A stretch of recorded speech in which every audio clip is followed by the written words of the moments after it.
Okay, so let's go to the next slide. So now, in fact, in this slide, it's another, it's to emphasize the difference between parameters and statistics, and also to see the connection. See, here, it's like a comparison between parameters and statistics. Now, the source for parameters would be the entire population. The source for the statistics would be sample. Now, can you calculate the parameter? No, because we do not have all the observations to calculate the actual population parameter. Can we calculate the statistic? Yes, because we have the sample, okay, with us. Now, is a population parameter constant? Yes. The population mean, for example, is a constant. Is the statistic constant? No. This varies from one sample to the other. So here are some examples: population mean, population standard deviation, population proportion. And then the counterparts would be sample mean, x with the line on top, x bar, sample standard deviation, s, p hat. Now see, there is that symbol right on top. Statisticians call it hat, p hat, okay? So now you can expect the connection. X bar is a good estimate for mu. S is a good estimate for sigma, and p hat, which is the sample proportion, is a good estimate for the population proportion. Okay, so now let's see. Now let's go down to the notes here. Now in this setup, what are the random variables? Now can you write them down? What are the random variables? They are actually x bar, s, and p hat. All these three quantities, which are statistics, are random variables. I was just trying to, I don't think I can copy and put this in here. Let me try it.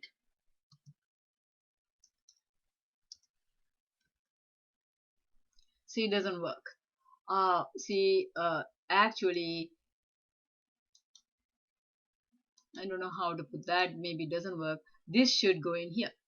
X bar, S, so maybe I can write it in here. X bar, S, and P hat.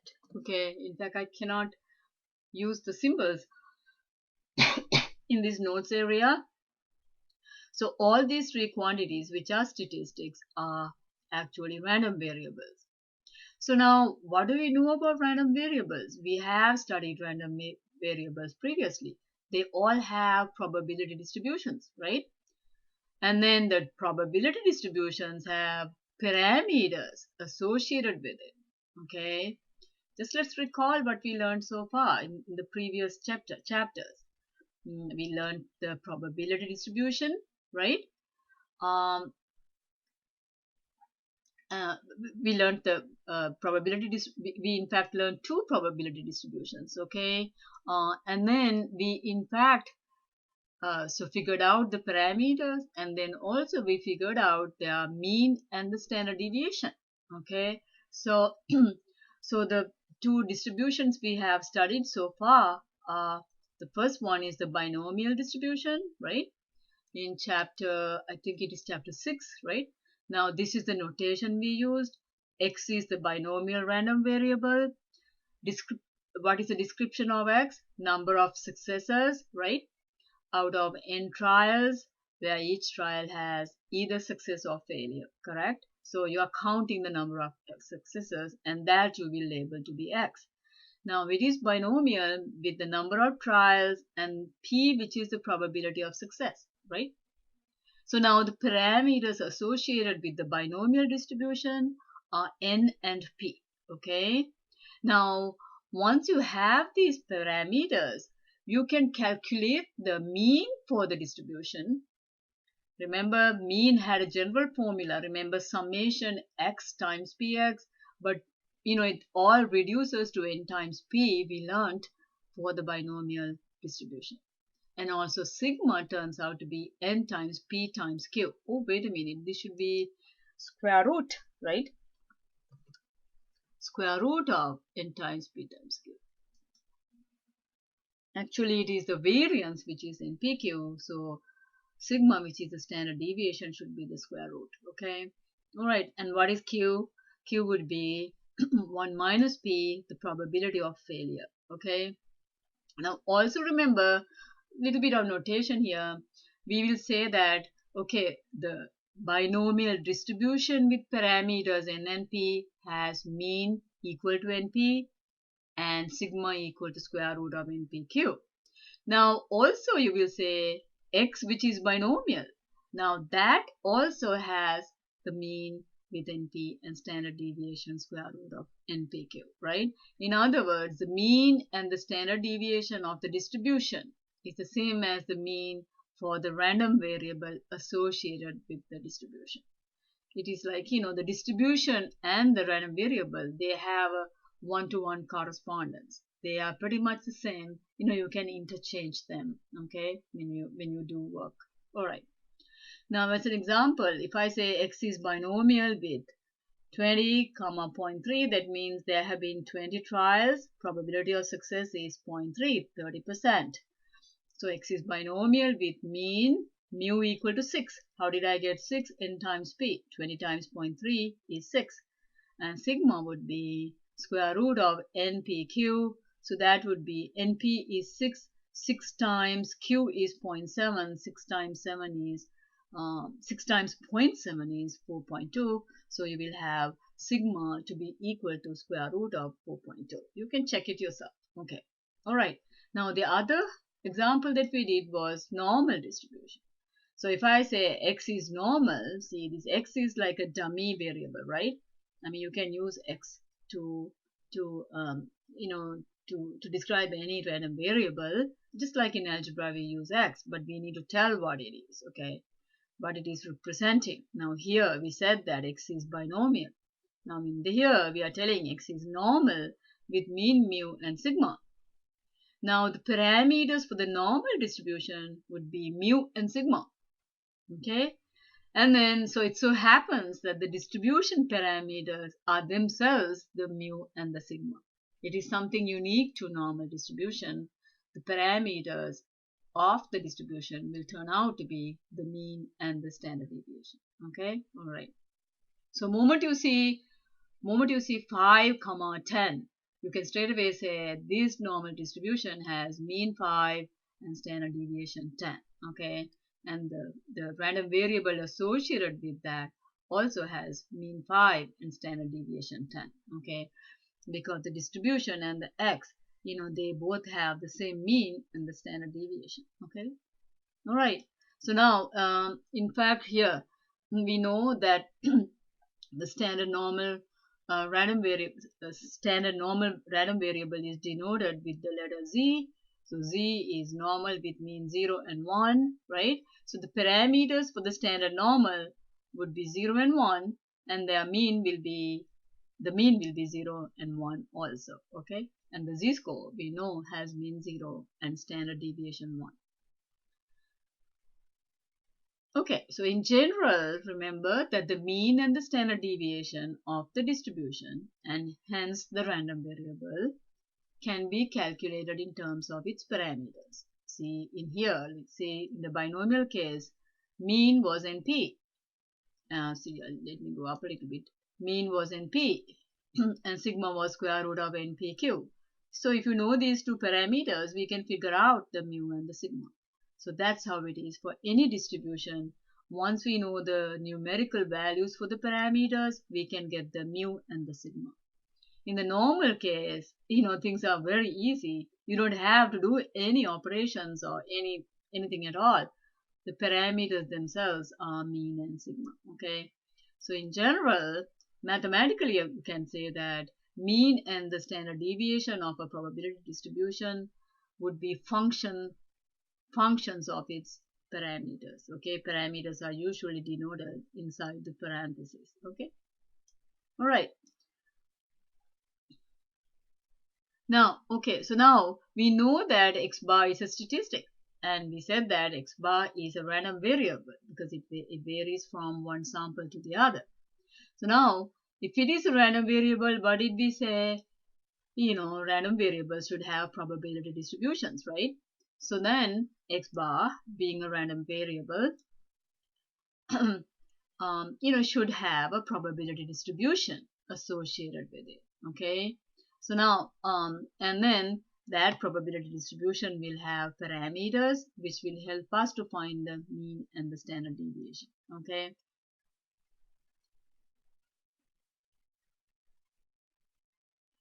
Now also remember the random variable itself and the probability distribution both have the same mean and the standard deviation. It's a typo here. Um,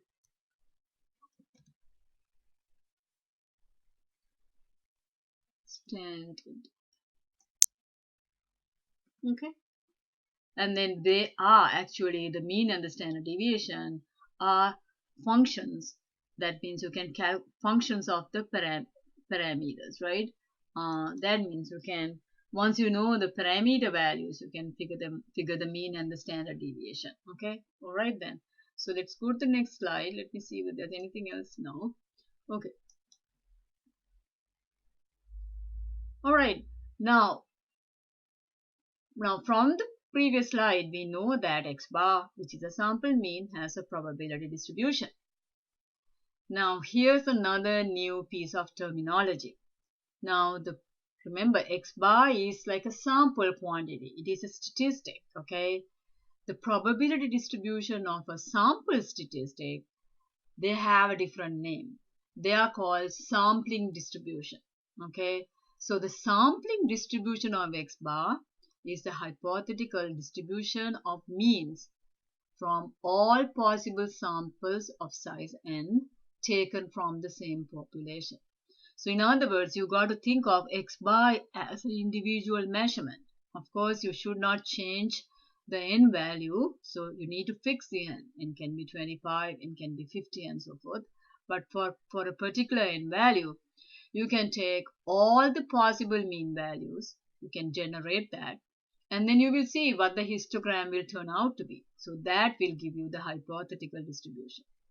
Now, this distribution, being a probability distribution, will have its parameters, and then from these parameters we can find the mean and the standard deviation. Okay, we will find out soon how it works for the sampling distribution of x bar. Okay, now how precisely does a given sample mean reflect the underlying population mean mu?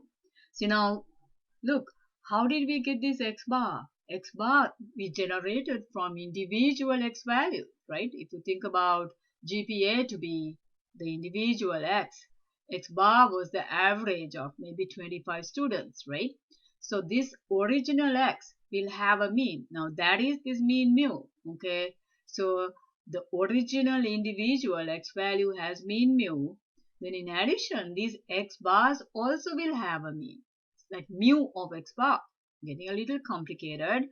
Mu of x bar, what is that? Is there a connection between the sample mean and the population mean? Okay, so that's what we need to see what the connection is. So in order to do that, we need to establish the sampling distribution of x bar. Okay, all right then. Now, the sampling distribution of the mean, see, mean is what we are mainly concerned about. So we will abbreviate it as SGM. Okay. Now, yeah, let's now see. This is an important concept. So because of that, let's read these next slides slowly. Let's start with a simulation of an experiment here. We are starting with 10,000 measurements. Okay, now this measurement is log normal distribution. Now this is a new probability distribution. It is not normal.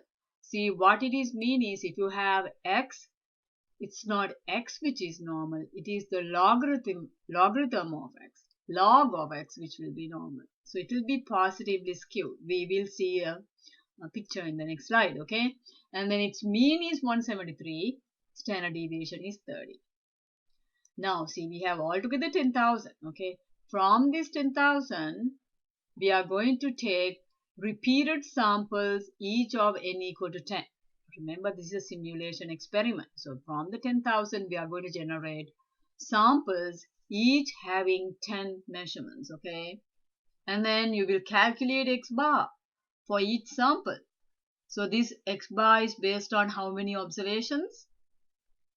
10, correct? So each of these x bar is based on 10 observations, okay? And then now see, you will have so many x bars. Now, once you plot the x bars, I will get the histogram, and that will give me my figure B, and this figure B will be actually the sampling distribution for x bar. Let's see how it turns out, okay? All right. So, okay, so now this is actually referring to the textbook. Now, this is the histogram for x.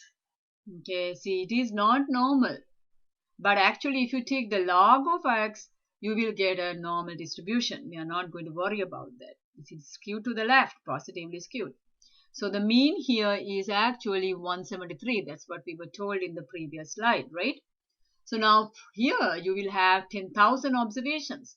This histogram is based upon 10,000 observations. Out of 10,000, we were choosing samples of size 10, and then we created lots of x bar values. Now, out of those so many x bar values, we create this. And once you create that, you get this picture. Now look, there's a difference between these two. Mean turned out to be the same, means for both histograms it's 173, but the shape has changed. This is pretty normal, isn't it? This is a bell curve, and look, the spread is much less in here. So it seems as if the spread, or in fact the sigma, is much less here than in here. So this is the histogram for individual x.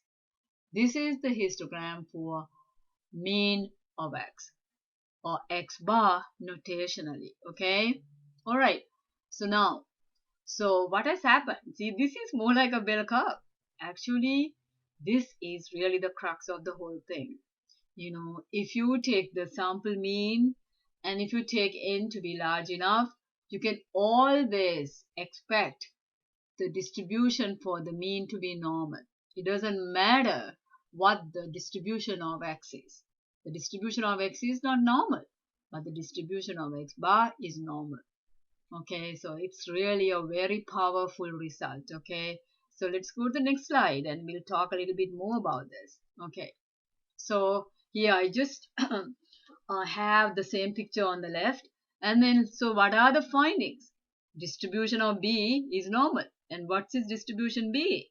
Distribution B is the histogram for sample mean. Now, this is actually based on a theorem called central limit theorem. It's a very well-known theorem.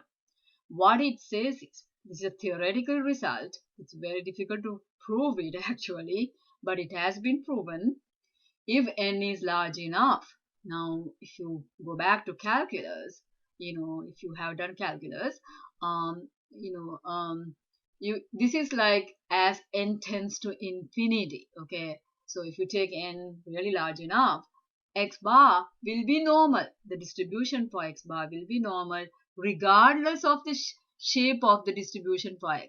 We don't care what the probability distribution for x is. If you take the sample size to be large enough, you can get x bar to be normal. Very powerful. We don't care what the probability distribution of x is. This can be log normal as it was. This can be even binomial. This can be lots of other things. But if you take n to be large enough, x bar is going to be normal. And also the second finding is the mean turned out to be the same. So mean of x is the same as mean of x bar. Okay. Now how about the standard deviations? Look, the standard deviation here is much less than that. In fact, there is a connection. The standard deviation of x bar is equal to the standard deviation here divided by square root of n. That is called the square root law. Okay, and then we have the result in our next slide. Okay, so here's the summary. Oops, let me go back. Yes, this is the summary. So central limit theorem says that if you take n large enough, for practical purposes, it's just about 25 or more. It's not that big a deal. If you take large enough sample, 25 or more, then you will have the shape of x bar distribution to be normal. Now, what is its mean? Its mean is the same as the mean for x. What is its standard deviation? Sigma of x bar is sigma over square root n. See, if you have sigma, you're dividing by square root so that it will be less and less. And what you can say is, as you increase the n, this sigma of x bar will keep on getting lower and lower, right?